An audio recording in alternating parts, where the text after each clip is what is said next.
Je prends autant de plaisir à sortir avec mes enfants, à aller juste regarder le coucher de soleil après 1 heure de marche, qu'à aller faire un sommet d'Alpi à 4000.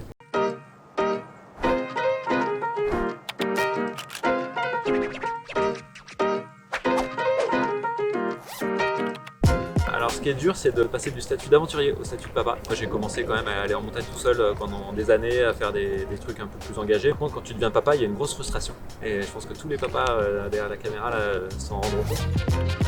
Et derrière chez moi, on a un petit endroit au plateau des Glières qui permet vraiment de se poser et de faire des petites randos accessibles. On y était hier soir pour aller kiffer le coucher de soleil en famille.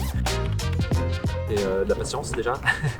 C'est un peu de force physique parce que des fois il faut porter les enfants, s'adapter à leurs conditions physiques, à leurs conditions mentales du moment et pas faut vouloir les pousser tout le temps à faire toujours plus. Cet été on est parti en refuge en Vanoise, passé 4 jours de rando. En l'espace de 2 jours on a dû voir des marmottes à moins d'1 mètre, un bouquetin qui était entre la caméra et moi là. Donc les enfants ils étaient complètement fous quoi.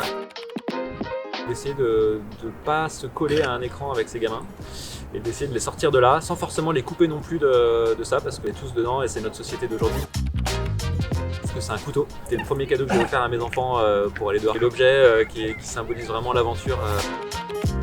Une fois avec ma fille, elle devait avoir 6 mois je pense, on est parti en rando. En fait on s'est perdu dans une forêt de Chartreuse. C'est la première fois que je me perdais vraiment pour de vrai dans une forêt.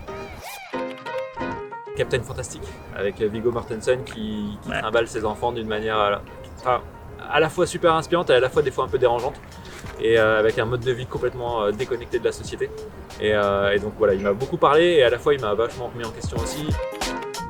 Clairement, école de la vie, école de buissonnière.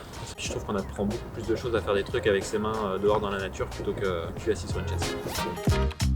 Quand tu trimbales des enfants dans la nature, en fait, il faut toujours avoir à manger parce qu'ils ont tout le temps faim. Où sont les poulards? J'ai faim! Ça nous arrive super souvent d'avoir des crises, pas parce qu'ils en ont marre de marcher, parce qu'ils sont fatigués, mais juste parce qu'ils veulent manger. J'aime beaucoup la Fuma, ils ont des produits qui sont assez accessibles et suffisamment techniques pour faire ce qu'on fait nous en famille. Ah, moi je suis team tente. Avec contre-porte moustiquaire. Limite même sans tente, c'est ce qu'il y a le plus kiffant quoi. Les enfants ils adorent aussi.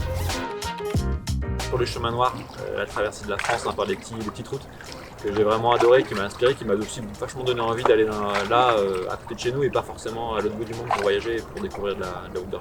J'adore Sylvain Tesson, j'adore l'esprit qu'il met là, dans ses aventures et dans sa façon d'aborder la nature, le monde en général. On ouvre ses volets, on kiffe tous les matins, on est super heureux de se lever le matin, même si on va au boulot.